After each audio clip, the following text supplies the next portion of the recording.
Yo les Nakamas, c'est Alexandre, j'espère que vous allez bien les gars. Alors dans cette vidéo les gars, on va parler ensemble de l'épisode 279 de Fairy Tail qui marque du coup le deuxième épisode de cette dernière saison de Fairy Tail. On a eu droit à un très bon épisode avec du combat, de l'humour, de l'action. Quelques petites infos également sur le niveau de Natsu, sur les intentions également de chacun des personnages, on va en parler tout de suite. Alors pour faire un petit rappel par rapport à l'épisode d'avant, on avait eu la guilde de Dorochi qui était venue attaquer Lamia Scale, ou du moins la ville où repose la guilde de Lamia Scale.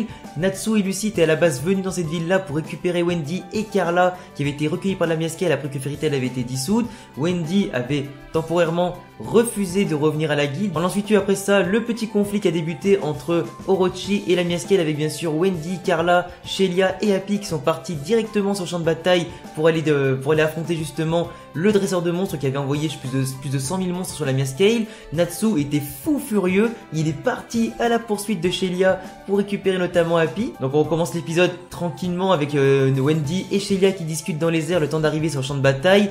Elles se remémorent comment elles sont devenues amies, comment elles se sont rencontrées, le combat qu'elles avaient fait lors des tournois intermagiques qui s'était d'ailleurs résolu sur un match nul entre les deux. Elles ont fini par devenir potes, elles se remémorent des souvenirs, elles sont toutes contentes. Elles arrivent directement sur le champ de bataille et décident toutes les deux de faire en sorte de battre leurs adversaires. Shelia veut vraiment prouver à Wendy et aux autres qu'elle est capable de protéger sa ville toute seule. Elle va donc du coup commencer à enchaîner les techniques sur le champ de bataille, enchaîner toutes les attaques qu'elle connaît pour battre un maximum d'adversaires. Elle va décider d'affronter seule le chasseur de monstres, mais malheureusement elle va se jeter un petit peu dans la gueule du loup parce qu'il y a un adversaire qui est extrêmement dangereux à ses côtés. On avait pu l'apercevoir au loin, donc tu voyais le chasseur de monstres d'un côté et à côté de lui tu voyais un mec qu'on avait déjà connu avant, qui vous rappellera sûrement des souvenirs par rapport à l'arc de l'île Tenro et le combat contre Grimoire Heart. C'était bien sûr Blue Note, le fameux mage qui était hyper puissant, que seul Gildarts à l'époque avait réussi à vaincre tant bien que mal, mais aussi du coup celui-ci maîtrisait d'ailleurs la technique, ou du moins la magie de la gravité qui empêchait tout mouvement si t'étais pas assez puissant. C'est pour ça qu'à l'époque de l'île de Tenro, c'était seulement Gildarts qui avait été en mesure de le battre justement. Est-ce que Erza aurait pu gagner aussi à ce moment-là? Peut-être, surtout si elle possède dans son répertoire une armure de la gravité. En attendant, c'est Blue Note qui est pour l'instant sur le champ de bataille, qui mène un petit peu la danse, il utilise la gravité. Carla, Wendy et Shelia ne peuvent absolument pas résister, elles n'ont pas la puissance pour, elles sont totalement écrasées. Celui-ci d'ailleurs, Blue Note fait un petit souvenir en lui qui remonte, comme quoi il aurait déjà eu Wendy, notamment du coup sur l'île de Tenro, il sait pas vraiment d'où elle vient, mais il sait en tout cas qu'il l'avait déjà rencontrée, il sait que ces personnages-là en tout cas sont très dangereux, donc c'est pour ça aussi qu'il utilise sa magie et qu'il intervient dans le conflit. C'est d'ailleurs aussi à ce moment-là qu'on voit que Natsu, sans aucune pression, franchit les barrières de gravité, chope Shelia par le vêtement, par le col de son vêtement, la soulève comme ça pour lui dire alors qu'est-ce que t'as fait, pourquoi t'as volé mon Happy, etc. Le mec s'en bat les couilles, il a aucune pression.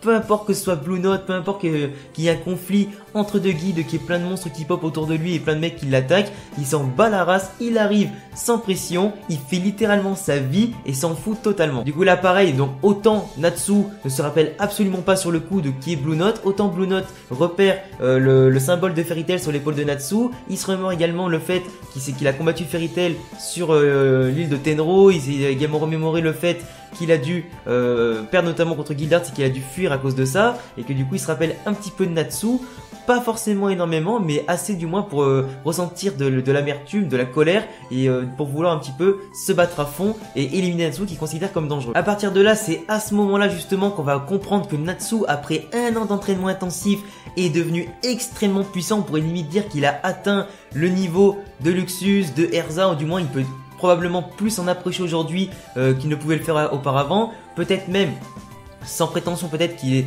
un peu au niveau de Gildarts, parce que Gildarts, mine de rien, on l'avait vu se battre avec une force extrêmement puissante. Il avait mis à terre Natsu juste avec son aura de puissance, il avait été capable de battre Blue Note facilement parce que Natsu en était incapable. Là on voit dans l'épisode là que Natsu a remporté son combat contre Blue Note en un seul coup, avec du coup le rugissement du dragon de feu qui a explosé Blue Note, qui a pas eu le temps de lancer sa technique du trou noir, qui d'ailleurs s'est fait totalement cramer sous les yeux choqués de tout le monde, même de Wendy, Shelia, Carla, qui n'en reviennent pas qu'au bout d'un an d'entraînement, Natsu est devenu aussi puissant. Donc on voit vraiment les progrès que Natsu a fait, il est vraiment physiquement hors norme parce qu'il avait résisté à la gravité de Blue Note assez facilement, il arrive vraiment à contrôler sa magie comme si c'était vraiment de l'eau juste en claquant des doigts, il a réussi à faire monter des colonnes de pierre grâce à ses flammes qu'il a réussi à moduler pour qu'elles rentrent dans le sol et construire du coup une sorte de mini tremplin de pierre on va dire. Donc il arrive vraiment à moduler sa magie et la régler comme il a envie. Au niveau de la puissance, on a même l'impression qu'il a absolument pas forcé, il a juste balancé sa technique, ça fait un grand jet de rugissement de dragon de feu. Blue Note a été cramé, il a pas eu le temps de réagir, donc même dans la vitesse d'exécution,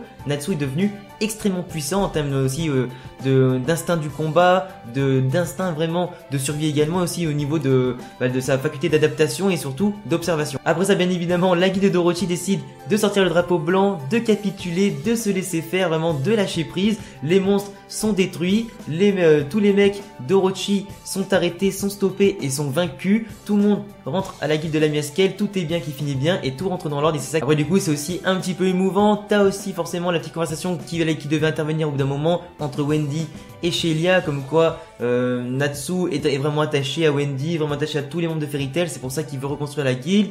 Shelia fait comprendre à Wendy qu'il faut qu'elle parte parce qu'elle elle aime Natsu, pas en termes d'amour mais en termes d'amitié, de grand frère, enfin comme si c'était son grand frère, tu vois. Du coup elle lui explique qu'il faut qu'elle parte sinon elle va le regretter. Du coup forcément elle se met à pleurer. Wendy et Sheila savent qu'elles sont amies pour la vie dans tous les cas, même si elles sont proches ou loin l'une de l'autre, ce qui est du coup assez niais sur les bords, on est d'accord. Mais du coup Wendy va repartir avec Natsu et Lucy pour reformer la guilde de Fairy Tail. Ils vont devoir partir dans ce qu'on appelle le village de la pluie, parce qu'apparemment depuis quelques temps il ne fait que pleuvoir H24 dans ce village là, et comme vous savez tous, le pouvoir de la pluie fait rappeler Jubia. Et d'ailleurs Jubia, on la voit à la fin de l'épisode totalement dégoûtée, dévastée. On a l'impression que la meuf elle a subi un traumatisme de fou. Elle reste debout sous la pluie comme si elle était morte. Donc à mon avis, Lucy, Natsu et Wendy et Happy et Carla vont la retrouver en mode totalement stone, à mon avis totalement dégoûtée de la vie. Donc je sais pas, vraiment un petit peu traumatisée. Je sais pas vraiment qu'est-ce qui lui est arrivé. On saura ça dans le prochain épisode, mais à mon avis ça aura forcément un rapport avec Grey, sinon elle serait pas dans cet état là. Après dans l'épisode on avait aussi un petit peu vu rapidement des flashbacks avec l'île de Tenro, notamment avec Blue Note, avec aussi Acnologia, son intervention contre l'île de Tenro, sur l'île de Tenro, contre Fairy Tail. On avait vite fait vu également Acnologia en forme humaine qui attend impatiemment à mon avis de passer à l'action, et à mon avis dans les prochains épisodes et les prochains arcs on risque de le voir rentrer en mode action et se battre du coup encore une fois contre Fairy Tail. Donc voilà les gars, c'est tout pour cette vidéo review analyse. J'ai fait vraiment le tour de tout ce qu'on a vu, que ce soit évidemment le combat contre la guilde d'Orochi, que ce soit également le combat contre Blue Note, on appelle ça aussi le power-up de Natsu, le fait qu'il ait davantage de puissance, qu'il a vraiment peur de rien et qu'il est vraiment toute détente, il est très sûr de sa force. En un an d'entraînement, il a pu progresser de fou malade en termes physiques, mental, technique, en observation, au niveau de la vitesse d'exécution des techniques. Il est vraiment devenu surpuissant.